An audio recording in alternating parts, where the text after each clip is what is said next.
Assalamualaikum warahmatullahi wabarakatuh. Kami dari kelompok 2 genap ingin mempresentasikan hasil kerja kami. 1. Alisa Rahmi Amanda absen 2, Ayunda Mawar Pratiwi absen 8, Eva Nugrahini Ariski absen 16, Ike Fitriani absen 18, Siti Rohmah Habibatus Solihah absen 32. Latar belakang Perang Badri dilatar belakangi oleh kepulangan 3 orang haji dari Mekah sekitar tahun 1803, yaitu Haji Miskin, Haji Sumanik, dan Haji Piopang yang ingin memperbaiki syariat Islam yang belum sempurna dijalankan oleh masyarakat Minangkabau. Mengetahui hal tersebut, Tuanku Nan Renceh sangat tertarik lalu ikut mendukung keinginan ketiga orang haji tersebut bersama dengan ulama lain di Minangkabau yang tergabung dalam Harimau Nan Salapan.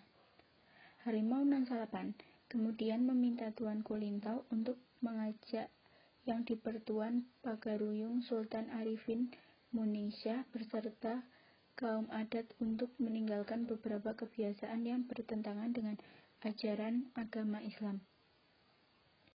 Dalam beberapa perundingan, tidak ada kata sepakat antara kaum Badri dengan kaum adat.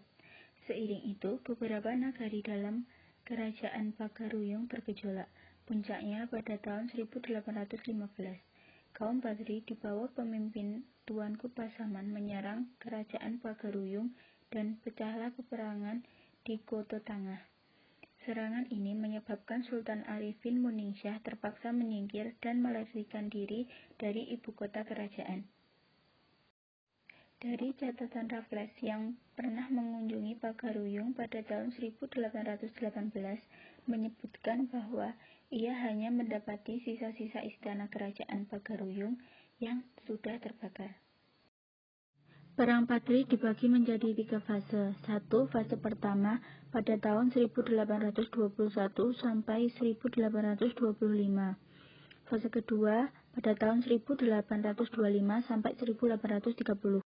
Fase ketiga pada tahun 1830 sampai 1837 atau 1835. Fase pertama dimulai dari tahun 1821 sampai tahun 1825.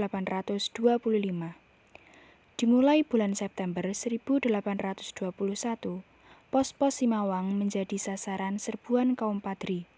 Kemudian, Tuanku Pasaman menggerakkan sekitar 20.000 sampai 25.000 pasukan. Pasukan Padri menggunakan senjata tradisional, sedangkan Belanda menggunakan senjata modern seperti meriam dan senjata api lainnya. Meskipun begitu, kaum Padri mendapatkan kemenangan di mana-mana, sehingga sejak tahun 1815, kedudukan kaum adat makin terdesak karena keluarga kerajaan Minangkabau terbunuh di tanah datar, yang mengakibatkan kaum adat dan keluarga kerajaan yang masih hidup meminta bantuan kepada Inggris yang saat itu masih berkuasa di Sumatera Barat. Karena Inggris segera menyerahkan Sumatera Barat kepada Belanda, pada tanggal 10 Februari 1821, kaum adat meminta bantuan kepada Belanda dengan janji kaum adat akan menyerahkan seluruh kedaulatan Minangkabau. Lalu, Belanda mendirikan benteng Fort Van Kepelen di Batu Sangkar dan Fort de Kock di Bukit Tinggi untuk menggempur kaum Padri. Upaya ini gagal sehingga Belanda mundur menuju ke Pagaruyung. Lanjutan fase pertama. Pada tahun 1822 terjadi pertempuran di Baso dipimpin oleh Tuanku Nan Renceh. Di Banio, kaum Padri berhasil menyerang pos Belanda yang dipimpin oleh Letnan Martius dan Kapten Bruce. Pada tahun 1823, pasukan Padri berhasil mengalahkan tentara Belanda di Kapau, sehingga pada tanggal 26 Januari 1824, Belanda mengambil strategi damai karena merasa kewalahan dalam melawan kaum Padri dengan mengadakan perundingan yang disebut Perundingan Masang. Isi perjanjian Masang tersebut antara lain: 1. Penetapan batas daerah kedua belah pihak. 2. Kaum Padri harus mengadakan perdagangan hanya dengan pihak Belanda. Tahun 1825, posisi Belanda semakin sulit, apalagi di Jawa sedang berlangsung perang Diponegoro, sehingga Belanda mengajak kaum Padri untuk melaksanakan perundingan. Maka diadakanlah kontrak perdamaian pada tanggal 19 Oktober 1825 di Padang. Untuk sementara perang terhenti, Belanda memusatkan pasukannya di Jawa untuk menghadapi perang Diponegoro yang telah berkobar. Fase kedua terjadi pada tahun 1825 sampai 1830. Pada fase ini, Belanda difokuskan untuk menghadapi perlawanan Diponegoro di Jawa, sehingga Belanda mengurangi serangan kepada kaum Patri. Kolonel de Storrs membujuk untuk melakukan perundingan. Akhirnya, pada tanggal 15 November 1825, dilakukan perundingan antara Kolonel de Storrs dengan kaum Patri yang dipimpin oleh Tuanku Keramat. Perundingan tersebut menghasilkan perjanjian Padang yang dilakukan di ujung karang dan ditandatangani di Padang, yang isinya 1. Belanda mengakui kedaulatan kekuasaan Patri di Batu Sangkar, Surwaso, Padang Guguk Sigandang, agama, Bukit Tinggi, dan menjamin pelaksanaan sistem agama di daerahnya. 2. Kedua belah pihak tidak akan saling menyerang. 3. Akan melindungi para pedagang yang sedang melakukan perjalanan. 4. Secara bertahap, Belanda akan melarang praktik adu ayam. Perjanjian ini memberikan kelegaan terhadap Belanda untuk dapat membawa sebagian besar pasukannya ke Jawa. Di sisi lain, kaum Patri memanfaatkan ini untuk mengonsolidasikan kekuatan dan memperbesar pengaruh ke berbagai wilayah. Menjelang tahun 1830, ketegangan kembali memuncak.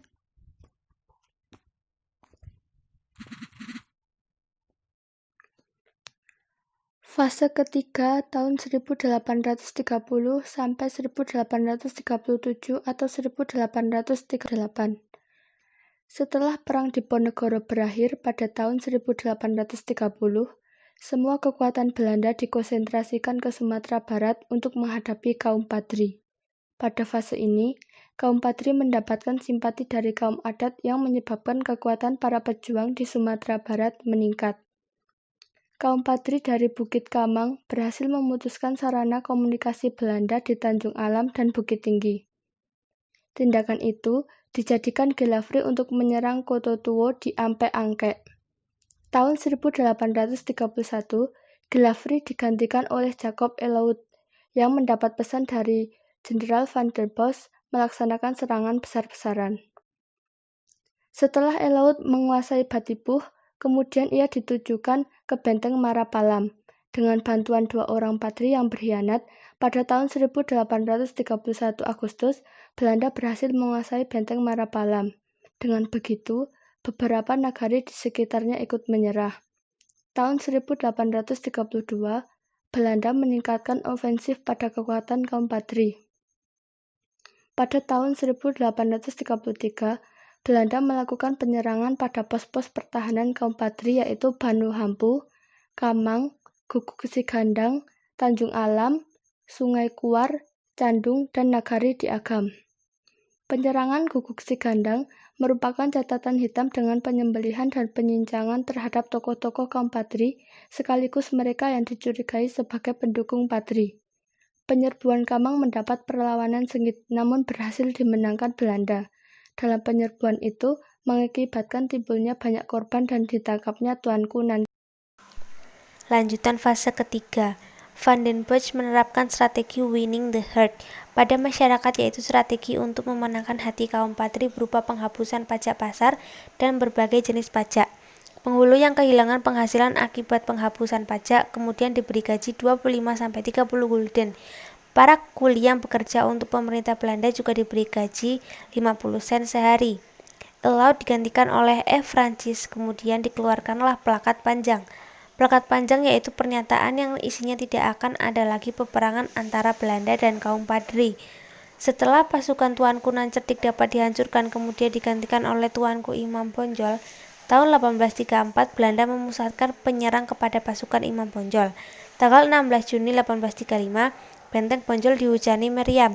Tahun 1835 Agustus, benteng perbukitan dekat Bonjol dikuasai Belanda.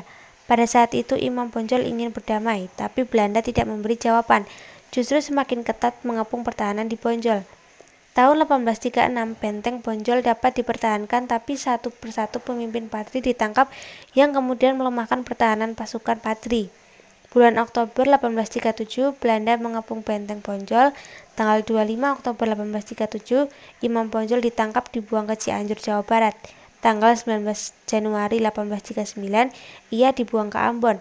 Dan tahun 1841 dipindah ke Manado. Meninggal pada tanggal 6 November 1864. Salah satu tokoh perang Badri. Tuanku Imam Bonjol adalah salah satu dari ulama besar yang memimpin gerakan Badri. Ia dianggap sebagai tokoh yang kuat karena memiliki kedudukan yang kuat berupa benteng di atas bukit wilayah Bonjol. Setelah Tuanku Nan Renceh wafat, ia menggantikannya sebagai panglima perang. Imam Bonjol menyerah kepada Belanda pada tahun 1837 setelah kesulitan menyatukan pasukan yang tercerai-berai. Imam Bonjol wafat pada 6 November 1864 di Lota, Minahasa, tempat pengasingan terakhirnya. Kesimpulan, Perang Badri ialah peperangan yang berlangsung di Sumatera Barat dan sekitarnya pada tahun 1803 sampai 1838. Perang ini diawali akibat adanya pertentangan masalah agama sebelum berubah menjadi peperangan melawan penjajah. Perang Badri sebenarnya adalah perlawanan kaum Badri terhadap pemerintah Hindia Belanda di Sumatera Barat. Tetapi karena adanya pertentangan antara kaum Badri dan kaum adat, menyebabkan pintu masuk campur tangan Belanda. Perang ini dibagi menjadi 3 fase. 1. Gerakan kaum menyerang pos-pos dan pencegahan terhadap patroli Belanda dan adanya perjanjian Masang tahun 1821 sampai 1825. 2. Adanya perjanjian Padang tahun 1825 sampai 1830. 3. Strategi Belanda Winning the Heart dan Plakat Panjang dalam Perang Badri tahun 1830 sampai 1837 atau 1838. Sekian presentasi dari kami. Bila ada kesalahan mohon dimaafkan. Wassalamualaikum warahmatullahi wabarakatuh.